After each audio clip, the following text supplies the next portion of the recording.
វាស៊ូប្រមាណបងប្អូនអរគ្នាបាទនេះស្រូវចំបៃស70ដែលយើងថតឲ្យតាមពីតូចរហូតដល់ស្រូវបែកបងប្អូនបាទឡូវល្អហើយស្រូវនេះព្រោះឲ្យថ្ងៃទី1ឥឡូវដល់ថ្ងៃទី18អញ្ចឹងស្រូវបាន78ថ្ងៃបងប្អូនអញ្ចឹងល្អណាស់ល្អក៏ហមចុងគូប្រើដែរបងប្អូនបាទកន្លែងណាល្អខ្លាំងទៅគឺហមទុំចុងគូបងប្អូននេះទុំល្អណាស់បងប្អូនបាទនេះស្រូវយើងថត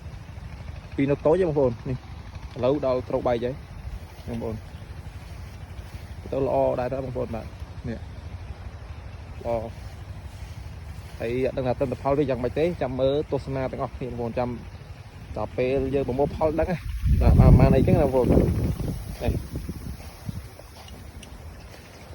កុំភ្លេចជួយចុច Subscribe YouTube ในខ្ញុំអ្នកមួយផងដើម្បីបានវីដេអូថ្មីការធ្វើស្រែបងប្អូននេះ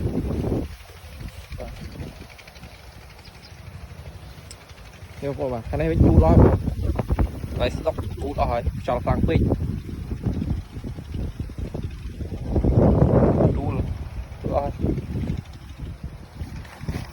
ហើយបងប្អូនផ្លែឃើញផ្លែល្អពូវិញ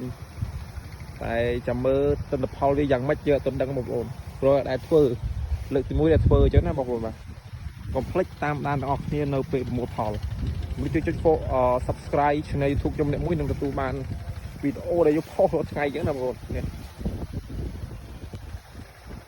តែណាល្អទៅបងប្អូនបាទក្រហមខ្លាំងចង់គូ